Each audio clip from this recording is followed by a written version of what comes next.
Well, hello, it's me, Courtney, and right now I'm going to show you how I do a builder in a bottle overlay on natural nails. I'm doing the cuticles as you always do before any treatment. Just push them all the way back and get anything off of the nail plate that you can. I'm going to use a diamond tipped cuticle bit with my electric file. This person has regular manicures, so she really doesn't have a lot of work to be done. But I'm just going around and getting any cuticle that didn't come up when I gently pushed them back with the cuticle pusher. If you don't have an e-file, you can use a cuticle softener or just use a very soft file to get the cuticle off the nail. Right now I'm buffing. I don't always buff people's nails before any treatment, but this client has particularly shiny nail beds, so now that's taken care of. Just a light little buff with I think it's a 240 buffer.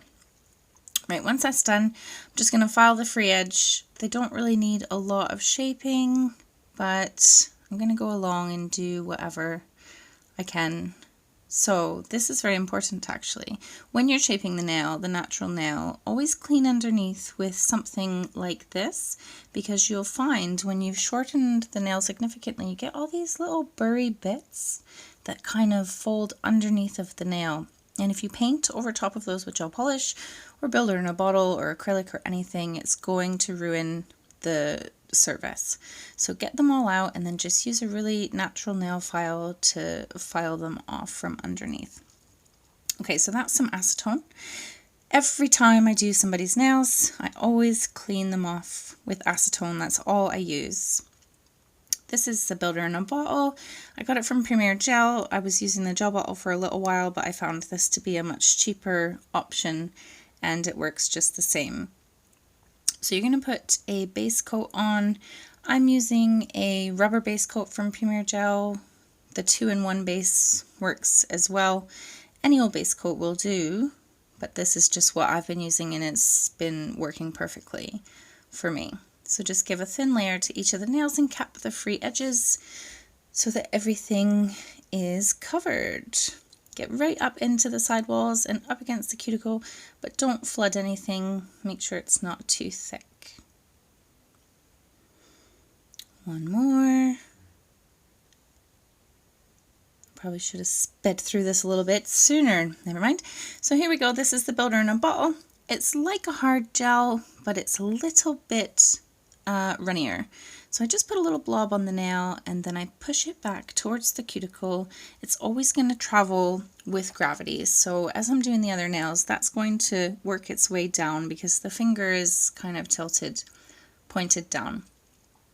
So depending on the size of the nail bed, you're going to want to judge how much gel to put on. You can do 1 or 2 layers as well. So if you don't get it right the first time and you don't think there's quite enough, you can always go back in with a second layer. I'm just floating it over top of the nail, so pushing it all back into the cuticle area. That's where I want the bulk of it to sit because of the gravity thing. So it's all gonna just flow down the nail and land exactly where I want it.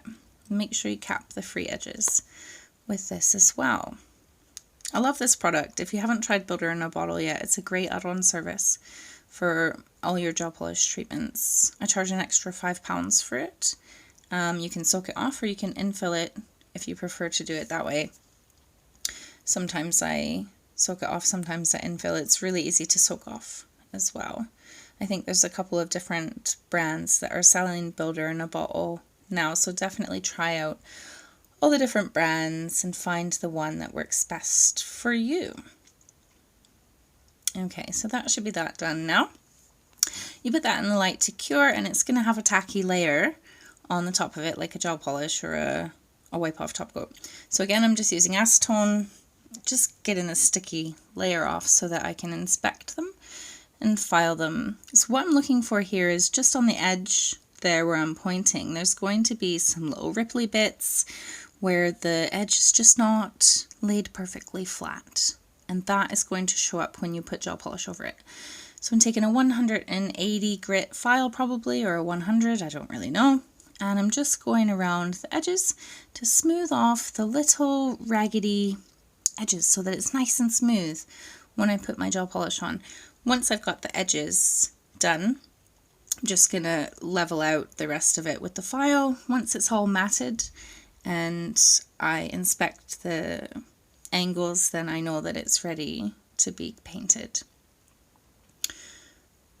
Yep, I'm just doing more of that. Oh, now we're going to dust them off. You can buff them if you were using a rough or grit like a 100 grit file, you could buff them at this point, but I don't think I do during this service. So I'm checking them from the side, I'm checking them from the free edge, I'm just looking to make sure that they're the same thickness from the free edge the whole way across, and that there's a nice little apex, so to speak, when it's looked at from the side. Of course, you don't need a really big apex because they're just short nails and they're just natural, but it's always nice and flattering to have a little bit of a curve. This is just a base coat I'm putting on. I'm about to paint them with gel polish, but that'll be coming up in another video. Thanks for watching. I hope you found it helpful. Leave me a comment below and let me know what you think. And don't forget you can follow me on my social media and subscribe to my channel. Bye-bye.